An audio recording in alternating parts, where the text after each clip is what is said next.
Right, what is this called? See what people are saying. So, One Night in Paris.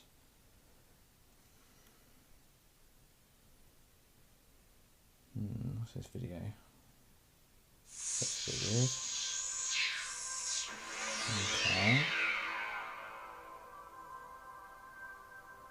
Alright. Red light district, what?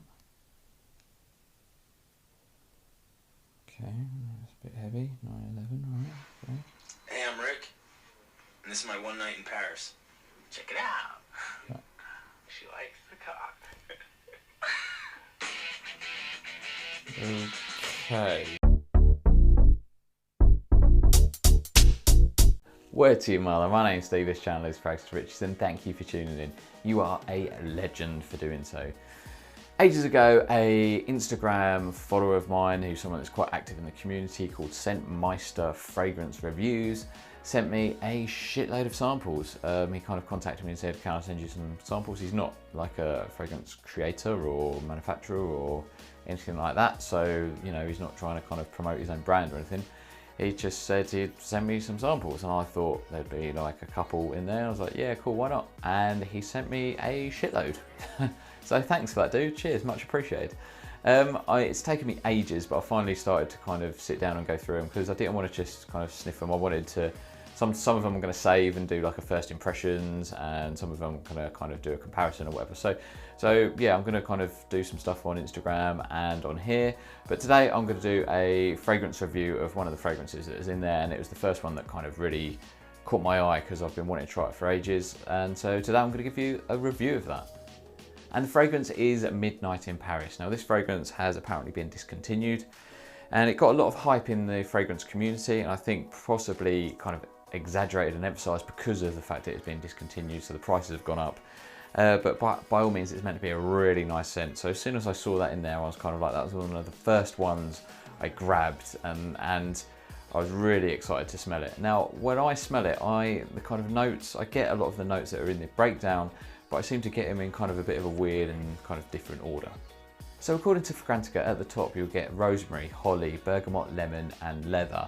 In the mids there's styrax, there's tea and there's lily of the valley. In the base there's tonka, there's incense, there's amber, there's almond and there's some benzoin.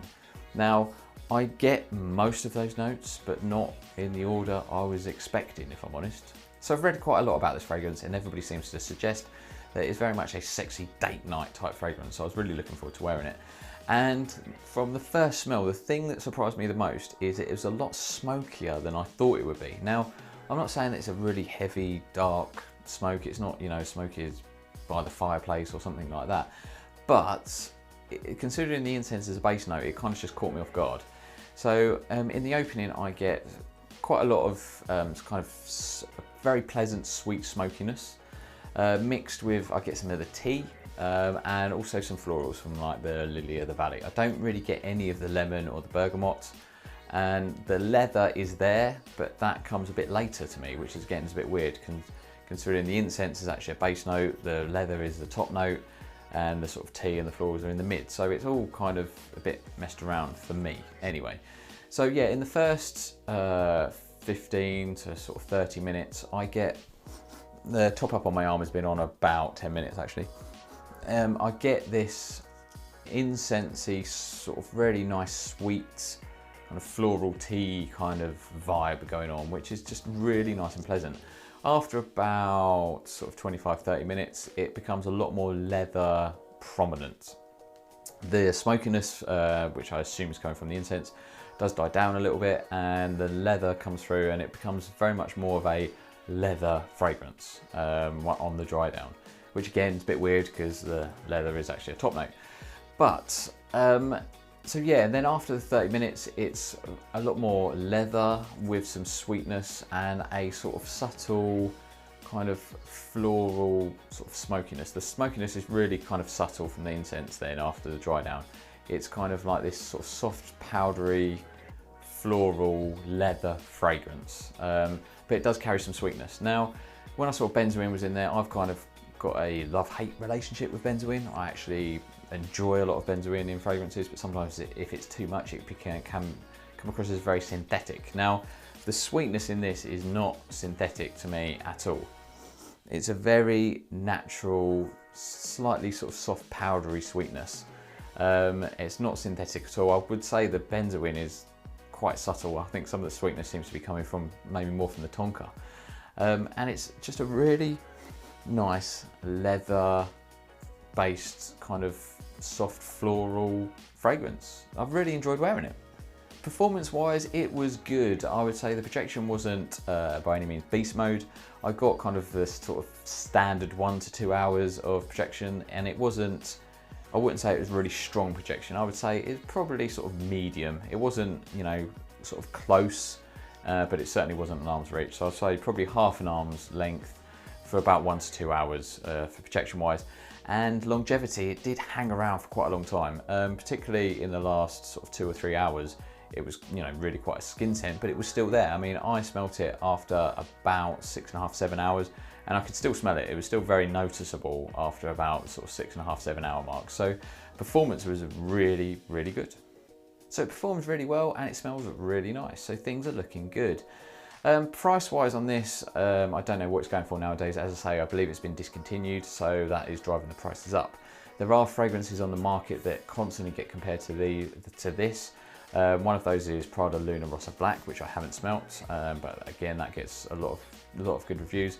And another one is Bulgari's Black, which I think I've smelt before, but it was a long time ago. So, you know, being a fanboy, if I was kind of wanting to get this fragrance, that is probably what I would sort of try before I kind of paid over the odds for this fragrance as it's being discontinued.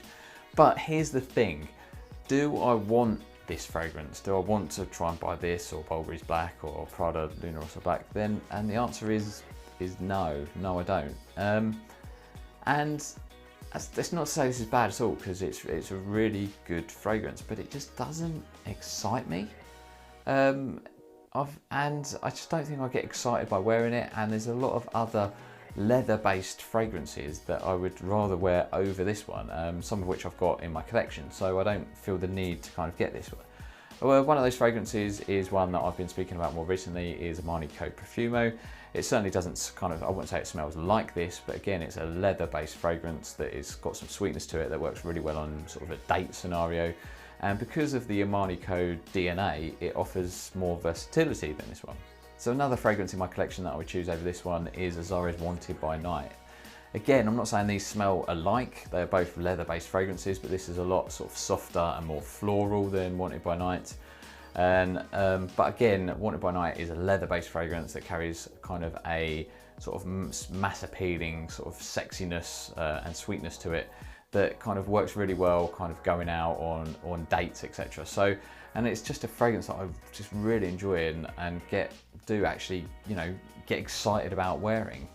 The last leather-based fragrance in my collection that I would choose over this one would be Burberry Brit Rhythm Intense. It's a fragrance that I've spoken about lots of times on my channel because it really resonates with me.